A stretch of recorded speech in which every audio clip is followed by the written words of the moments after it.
Hi guys, Matt Edwards here from Capcom. We're here in Battle Arena Melbourne 9 in Australia, Melbourne.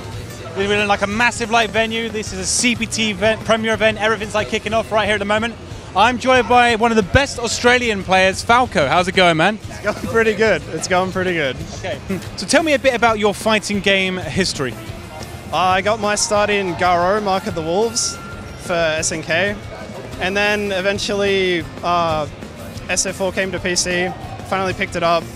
And I didn't actually come out into the scene until A 2012, because a friend of mine online dared me to come out and didn't think I would do well. Okay. So yeah, I came out, got second at my first... You wasn't going to let that challenge slide, you like came out? Definitely wasn't. So yeah, I got second at my first tournament. This was around the time Cross Tekken came out as well. Second at your first tournament, I mean that's pretty damn good, so you must have put a lot of preparation in beforehand, or you just like a natural like fighting game player? It feels so rude to say that. No, I'm going to say no, I'm not. But you play your own trumpet, like, you know, second at your first tournament? I play pretty much everything. Streetfighter being the main game, and I dabble in Guilty Gear, King of Fighters. Like, I just like the mechanics of fighting games, so I try everything. Do you love Street Fighter the most? If you say no, we're going to blank this out. I'm obligated to say yes. There we go, that's what I want to hear. Okay, what's the Street Fighter scene like in Australia?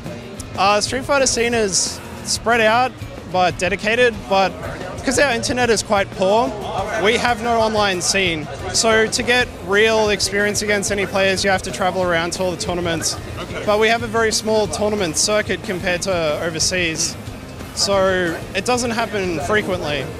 So usually like an event like this happens and some internationals show up, they kick everyone's ass, we catch up by the end of the weekend, and they can't leave, come back, happens again. Okay.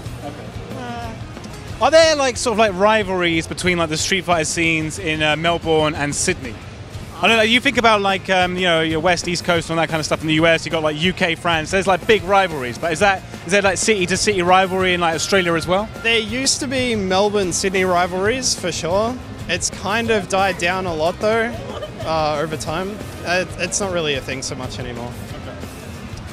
Who's the best Street Fighter 5 player in Australia right now? Right now? You can say yourself if you want. I'm not going to say me because I'm playing Chun-Li and trying to switch over to Ibuki like literally every Chun-Li player. I don't know why that's a thing, but it is. And, it's because you're not plus on like instant air legs anymore. It's a bunch of things, but that's one of them. So yeah, I'd say during the transition I'm not. How's the transition between Chun-Li to Ibuki going for you? Well, because Chun-Li, how long? Well, no, like, is it a smooth transition? Are you like learning Ibuki quite quickly, or is it proving tricky? It's more the intricacies of neutral, because Chun-Li A has easier neutral because of her buttons, and B, I play like an in-out patient play style, whereas with Ibuki, you go in really hard. You got to wait for that build trigger to be up, then you can do all that kind of nonsense and steal the win. That's an average Ibuki player's life, or at least from my perspective. Like, you either win because you hit them and then with an EX kunai and you did left-right mix-ups, or you won because you have V-trigger, one or the other. I mean, what kind of like Ibuki players you kind of like watch and like observe them? And obviously like Xian, are there any others that you kind of like look to see what they're doing and see if you can pick up some like tips from them? Xian's has the best neutral out of the Ibukis, but for random tech, there's an online guy called Lucius who just has every random trick in the book. Yeah. Okay. He has lots of online videos. So he's like helped step up your Ibuki. You've like been picking up his stuff and like implementing it into your game plan. It's more like, do you want to learn heaps of random Ibuki V-trigger stuff? Watch his videos. If you want to learn how to play the rest of Ibuki, you watch Xian. Okay. So, talking back about the Australia scene, so let's say if Punk's there and my mum who can't play Street Fighter is about there, where is the overall level of the Australian scene right now? Right, so if Punk's here... Punk's there, yeah. The general rest of the US and the world is like here? Yeah. Then Australia would be like here? Okay. Yeah. And where's the bottom? The bottom would be about...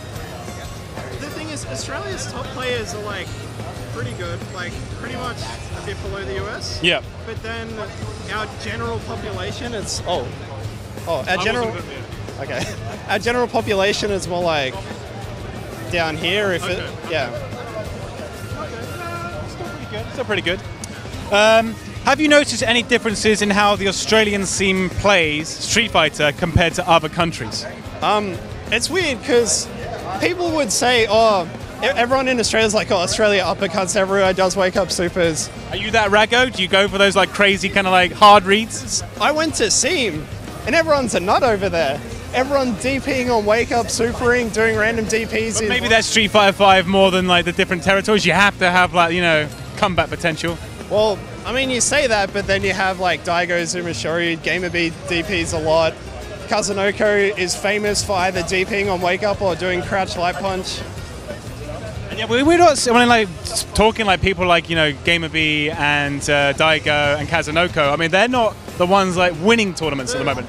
Well, the big difference is they know when to switch it on better than like the general Australian player would. Okay. It's why they're so good at it. Like they feel like when the scramble's happening, they know how to get out of it better. They can like read the situation and make the correct guess rather than just relying on like, you know, blind instinct or something like that. Okay. So who are the top 3 players in the world for you right now in Street Fighter 5? All right, Punk, obviously, Haitani, and probably Xian. Yeah. Well, I mean, why those 3 players? I think Haitani has really good experience with this style of game, very offensive, like offensive read-based, because of his Makoto, etc. experience. And Xian is just extremely solid in any game he plays. And then Punk, what Punk is the best at in the world is he knows the spacing of the game really, really well. And it's really hard to react to specific mediums in this game with a whiff punish, but he knows all the ranges so well that he's able to space himself and twitch react to like snap of the fingers to anything. He's very good at that. Do you think this is, I mean, obviously like Punk seems to be like decimating everyone like left, right and center at the moment. Do you think the overall level of the game is going to like rise enough to be able to like, you know, for the player, the international player base to be able to take him on? Do you think that's going to happen? I don't necessarily think it'll be so much everyone leveling up. It'll be more like figuring Punk out and then everyone will be around, because no one stays on top forever. No one has. No one will. It's too competitive for that. So eventually he'll get figured out. It might be a year from now, who knows, but it'll happen. And then, yeah, his playstyle will just get worked out. Do you reckon you could figure him out? Yeah, given time. I like that confidence. I like that confidence. To my knowledge, there has never been an Australian Street Fighter character.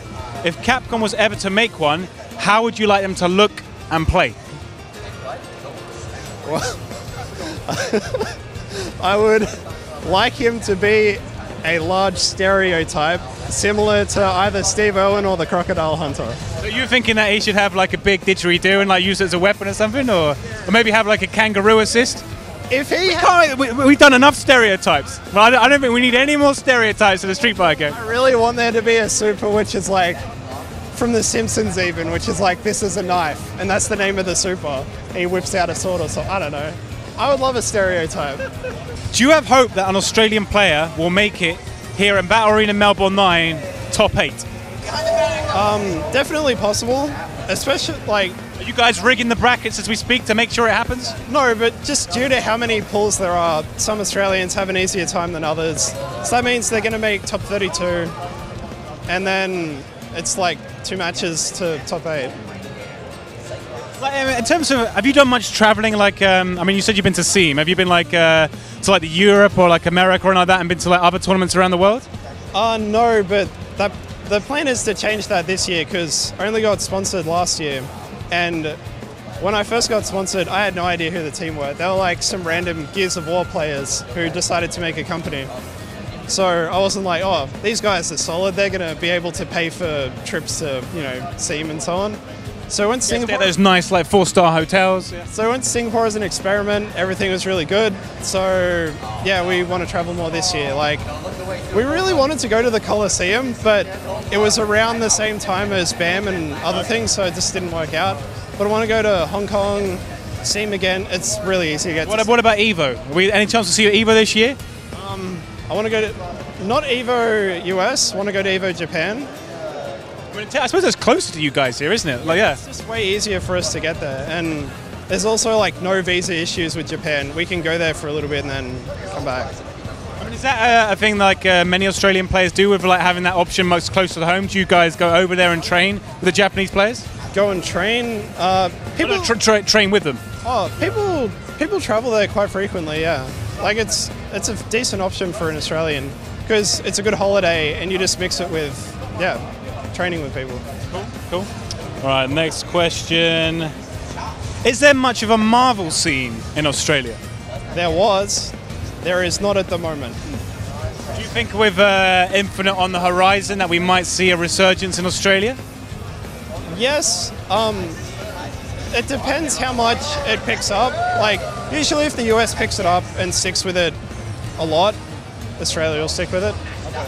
But I think everyone's also hoping that it's on the Pro Tour as well. Yeah. I mean, I don't know. Are you much of a Marvel player? Did you play it like back in the day? No, purely because I never owned a console. I just played everything on PC, and it only came to PC very recently when the scene's dead. So, do you play Street Fighter 5 then, like a lot on PC, or are you like more on like PS4 these days? PC for sure. Okay, cool. I love alt tabbing and doing like random things while I'm playing. And then I guess final question: which Capcom or Marvel character would you most like to see in Marvel vs. Capcom Infinite? Capcom or Marvel? That's a good question. Ruby Hart? Oh, what, from Marvel vs. Capcom 2? Oh, that'd be pretty cool. Yeah, I mean, it's the only game she was ever in, I guess, isn't it? So, yeah. Yeah, she's a good character. All right, well, thank you very much for talking to me, man, and good luck in the tournament tomorrow.